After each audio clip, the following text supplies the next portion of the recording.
বেঈমান আবু জাহেল তখন সাপটির গায়ে আঘাত করা শুরু করলো।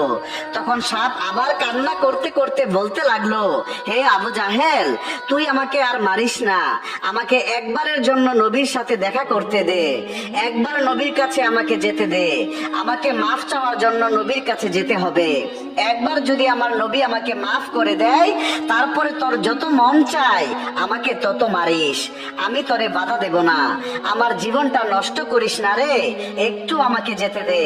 তখন আবু জাহেল সৈন্যদেরকে বলে, এই সাপের গলায় তাড়াতাড়ি শিকল পরিয়ে দাও। অতঃপর সাপের গলায় শিকল পরিয়ে তাকে খুঁটির সাথে বেঁধে রাখা হলো এবং তার গায়ে আঘাত করা শুরু করলো। আবার এইবার হারেসা কান্না করে আর বলে, আমাকে যত মারার তুই মার, একবার তুই আমাকে মোহাম্মদের কাছে যেতে দে। তখন আবু জাহেল বলে, হে বিবি, এই সাপের মুখ দিয়ে মোহাম্মদের নাম আসছে, মনে হচ্ছে এই সাপটি মোহাম্মদের জন্য পাগল, এই সাপটিকে তো ছাড়া যাবে না। এইভাবে সাপটিকে বেঁধে রেখে সারাদিন তার গায়ে আঘাত করা হলো।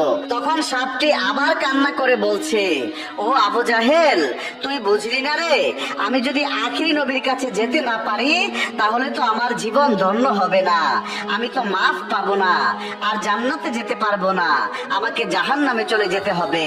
তুই আমাকে একবারের জন্য হলেও মুহাম্মদ রাসূলুল্লাহ সাল্লাল্লাহু আলাইহি ওয়াসাল্লামের কাছে যেতে দে, যদি আমার নবী আমাকে মাফ করে দেয় তারপর তোর যত খুশি আমাকে ততই মারিস।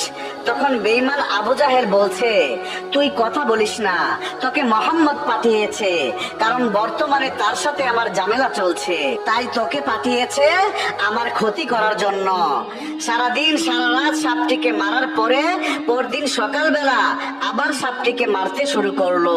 তখন সাপটি বলতে লাগলো, হে আবু জাহেল, তুমি আমাকে কেন মারছো সেটা আমি বুঝতে পেরেছি, আখিরি নবীর সাথে বেয়াদবি